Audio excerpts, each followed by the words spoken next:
One of my favorite characters in literature, I think it's called literature, is a fellow named Jack Reacher. And Reacher is fond of saying that details matter. Now you may think to yourself, okay, where's she going with this? Well, I blame it on being a project manager. I often get to buildings for my very first appointment, and the building isn't even open yet. So I have developed the habit of catching up on the news. Now, don't you love how big the iPad screens are for news? It's one of my favorite things about it. So recently, because I'm a British history nut, I was following the news in the Telegraph. Yes, I even take a British paper, about the difference between the Queen and a Queen consort. Now, bear with me here. It turns out that a main difference is that a queen has very specific job duties, very specific job description. A queen consort has a lot of duties, a lot of expectations, but nothing's actually codified. And there's another huge difference. If you are the queen, the crown's expenses are covered by a royal allowance from the government, which is a whole different topic. If you're the queen consort, you still have all those responsibilities, all those expectations to live up to, and you're not being helped much at all, except for your security detail. Now, details matter. And here's the thing that I was reflecting. In project management, very frequently, people expect a huge amount. But they're not exactly telling us what it is they expect, and they're not really explaining to us what it's supposed to result in. And let's see. Oh, and to make life even more interesting, they also are pretty sure they shouldn't have to pay for it. This is what I frequently refer to as the classic scope definition, requirements definition problem. Somebody wants something from you, but as Reacher says, details matter. Who's going to pay for it? Detail number one. What's it supposed to actually contribute to the objective of the project? Detail number two. How much harm could it cause our overall objective if we actually didn't have that in the definitions of the requirements? I know, it's starting to sound an awful lot like a change request form, isn't it? Look, it's a sad truth, but it's one that I found to be true over decades of this stuff. Very frequently, what's being submitted on a change form isn't actually a change in somebody's mind. They think that they are just re-articulating what it was they've always wanted in the first place. So let's see. You've got a very clear job description and you know exactly how much you're going to be subsidized for it. You have a very unclear job description. You're not being subsidized much at all.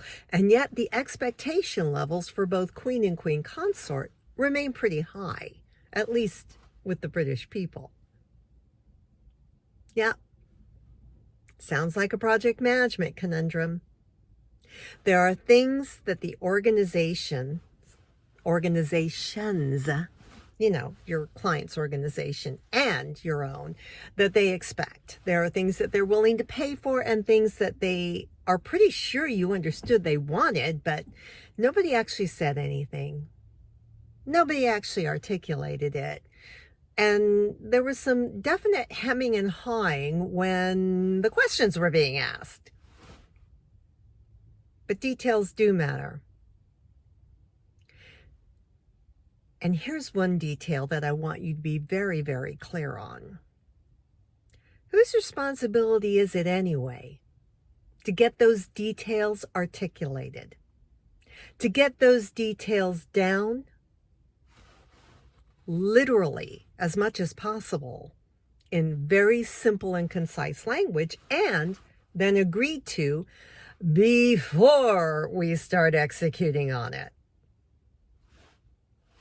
Whose responsibility is that again? So, details matter. Find out what it is that people truly expect of you. Find out what it is that they want the product of your project to achieve for them. Is it reining in costs? Is it expanding market share?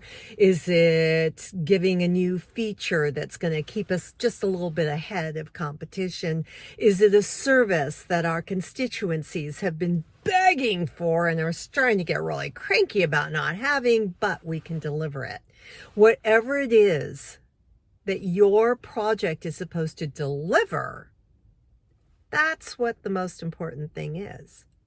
How it delivers it, well, you want to get the details of how your client envisions that it will deliver it.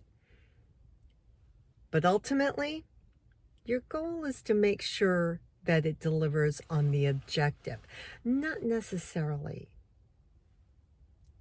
the hows. I'm sitting in an SUV. I also have a little two-seater.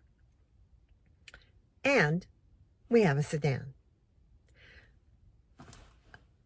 All three of those vehicles can do the main issue for transportation, and that is to get us from point A to point B.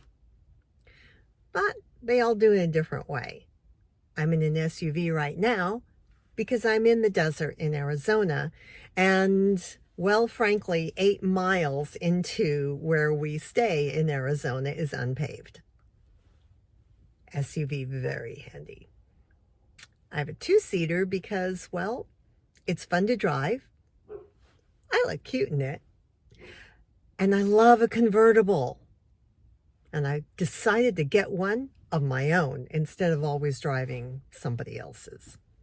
But we also have a sedan because sometimes we just need to get things from point A to point B, more than can fit in the two-seater, but not so much that we want to take up the SUV. It gets a lot better gas mileage, by the way, than this one does. So how you transport yourself is important only if by choosing the wrong vehicle, I make it really hard for us to achieve our ultimate goal, which is to get us and whatever we need from point A to point B, because details do matter. So yeah, we do want to make sure that as project leaders, we keep a big view of what's going on. But we also need to remember the details matter. This lesson is brought to you by the Leadership Driven Project Management Academy.